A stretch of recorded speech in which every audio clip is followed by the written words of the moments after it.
You touched my children, human. Now you're bound to them forever. The rain had stopped falling hours ago, but the earth still smelled damp, rich with the scent of a living world that was not Earth.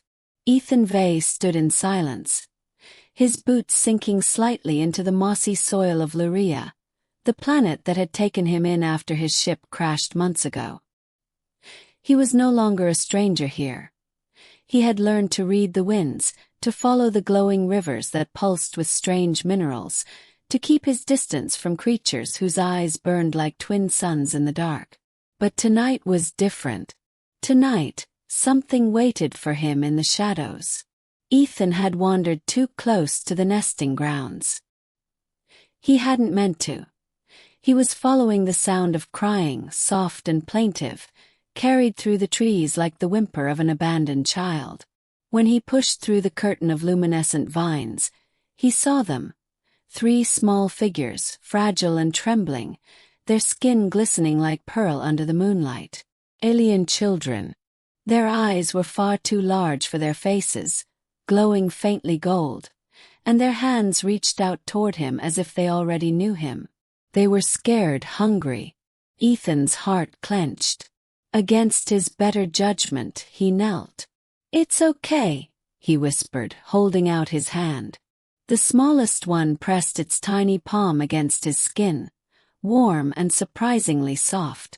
The others followed, touching him, wrapping their little fingers around his own. Ethan felt something spark in his chest, a pull like invisible threads binding him to them. It left him breathless. That was when he heard her voice. "You touched my children, human." The words echoed all around him, low and resonant, spoken in flawless English though he knew it could not be. He turned sharply. From the shadows stepped a tall figure, elegant and terrifying. Her skin shimmered like liquid silver, her hair flowing around her like strands of starlight.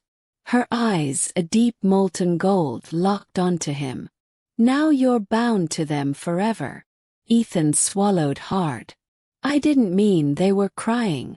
I just—" "You think intent matters?" she asked, her voice sharp yet strangely melodic.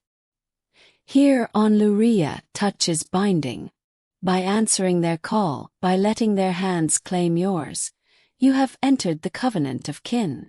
The words hit him like a stone. Covenant of kin. She stepped closer, towering over him, though her beauty softened the danger in her presence. She knelt beside her children, brushing her fingers gently over their heads. "Our young are fragile when newly shed from the birthing pools. They do not survive without a guardian. By instinct they choose. Tonight they chose you." Ethan's chest tightened. "I can't. I'm not one of you. I don't even belong here." Her gaze hardened, but beneath it flickered something else. Curiosity, maybe even sorrow. "And yet they bound themselves to your spirit. That tether cannot be broken. Not by you. Not by me." He wanted to argue, to insist he wasn't ready to care for alien children on a hostile world. But when the smallest one tugged his sleeve and pressed its head against his chest, the words died on his tongue. Something deep inside whispered that he couldn't walk away. That night the woman, whose name was Lureya, brought Ethan into the heart of her people's settlement. Towering crystalline structures rose like frozen flames, glowing faintly with the energy of the planet itself. Everywhere, beings like her moved with a grace that made him feel clumsy, out of place. Yet the children clung to him, and no one stopped them. Lureya explained the covenant as they walked. "You are human, a species of wanderers and conquerors. But here you are neither. You are guardian. They will look to you as father, and you will feel their emotions as your own. If they hunger, you will ache. If they fear, you will tremble. If they love," her voice softened, "you will not resist it." Ethan listened, shaken. He had survived alone on this world for months, keeping himself apart from its mysteries, refusing to connect. Now, in one moment, 3 pairs of glowing eyes had rewritten his fate. Days became weeks. Ethan learned to feed them, to soothe them when nightmares gripped their small bodies. He carried them on his shoulders, played in the glowing rivers with them, taught them human words as they taught him their own. At night, when exhaustion claimed him, he would wake to find them curled against his chest, their warmth sinking into his bones. But with that bond came the weight of their fears. He felt it the first time predators circled the village, felt their terror spike through him like fire. He fought then, alongside Lysera's people, protecting the young with a ferocity he didn't know he possessed. "You fight like one of us," Lysera said afterward, her golden eyes lingering on him. "I fight because they're mine now," Ethan admitted. Her expression softened, and for the first time she smiled. One evening, under the twin moons of Lureya, Lysera approached him as the children slept. She studied him for a long while, her gaze unreadable. "When I first saw you, I was ready to strike you down for trespassing on sacred ground," she confessed. "But my children chose you. Thought it a mistake.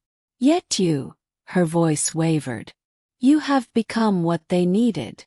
Ethan shifted uneasily. "I never asked for this. But I can't let them go. They're part of me now. I don't know how, but they are." Lysera stepped closer, her presence both daunting and magnetic. "The covenant does not end, human.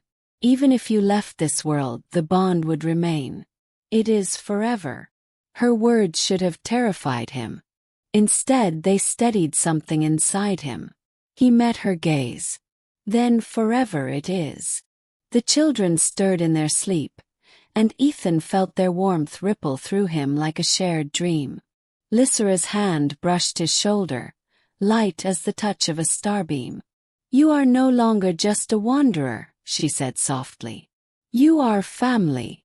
And under the alien moons, Ethan finally understood. He had not been trapped by fate. He had been chosen. Forever.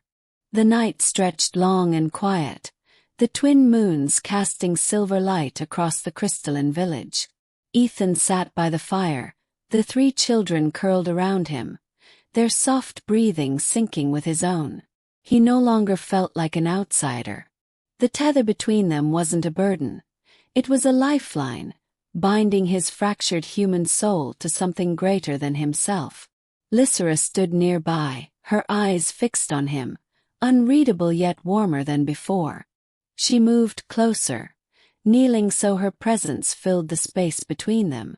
"You've accepted them," she said softly. "Even when you thought you could not." Ethan brushed a strand of glowing moss from the smallest child's hair. "I didn't accept them," he whispered. "They accepted me. They filled a place I didn't know was empty." Lysera's gaze softened. She extended her hand, not in command but in quiet acknowledgement. "Then you are one of us, bound by blood not of body but of spirit. In time you will see the covenant is not a chain. It is a gift." Ethan looked up at her, the weight of his long months of loneliness finally lifting. "A gift," he repeated, the word tasting new and right. He glanced down at the children, who stirred and pressed closer, as if they heard every word. For the first time since his crash, Ethan didn't feel like he was merely surviving. He was living for them with them. He met Lysera's golden eyes, steady and unflinching. "Forever, then,"